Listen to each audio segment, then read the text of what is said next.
Bonjour à tous, j'avais envie de vous partager une petite vidéo aujourd'hui sur un modèle et une technique que j'utilise pour les guérisons, soit avec mes clients, soit avec moi-même, ou en formation. Et c'est un outil que j'aime beaucoup utiliser, qui est global. Je vais essayer d'être assez rapide, même si j'ai maintenant le droit à 20 minutes. Je le ferai jamais, sinon personne ne va m'écouter. Alors je vais parler aujourd'hui des chakras. Les chakras, donc quelque chose de connu pour beaucoup d'entre vous et de méconnu pour certains. Quand on a une approche plutôt cartésienne de la vie ou de la santé, généralement les chakras, c'est pas quelque chose qu'on utilise. Et pourtant, c'est loin d'être quelque chose de perché.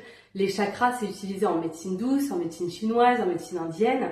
Et c'est vraiment des centres énergétiques, des repères énergétiques, je vous les mettrai sur la vidéo, qui vont vous permettre d'avoir un alignement en fait de votre être et de vos énergies et de, je dirais, de la circulation énergétique qu'on appelle le ki, ou de la circulation médicale qu'on utilise aussi avec le signe du médecin, le serpent. Vous voyez bien cette barre avec le serpent qui tourne autour, et ça va vraiment être aussi cette énergie de Kundalini qu'on appelle, et qui va partir de votre racine, qui va faire le tour de votre feu sacré et qui va monter jusqu'à votre chakra coronal. Pour rappel, les chakras, nous en avons 7 connus, d'accord? Et ces 7 chakras vont être des centres énergétiques qui vont relier des choses très importantes de votre corps, que ce soit pour la compréhension de votre être, que ce soit pour les connexions énergétiques dans vos organes ou dans votre feu et vos énergies vitales. Et c'est important de les connaître pour ceux que ça intéresse et ceux qui ont envie de guérir ou qui ont envie d'avoir une compréhension de leur être et une conscience plus développée, je dirais, de leur fonctionnement humain, de leur fonctionnement physique tout simplement, psychologique, mental, de ce qu'ils veulent.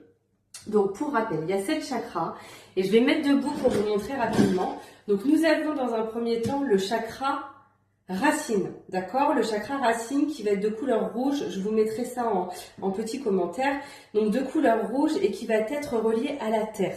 Le chakra racine, il va comprendre quoi? Il va comprendre tout ce qui est ancêtres, nos conditionnements, d'où l'on vient, qu'est-ce que nous n'arrivons pas à exprimer aujourd'hui, nos insécurités, d'accord?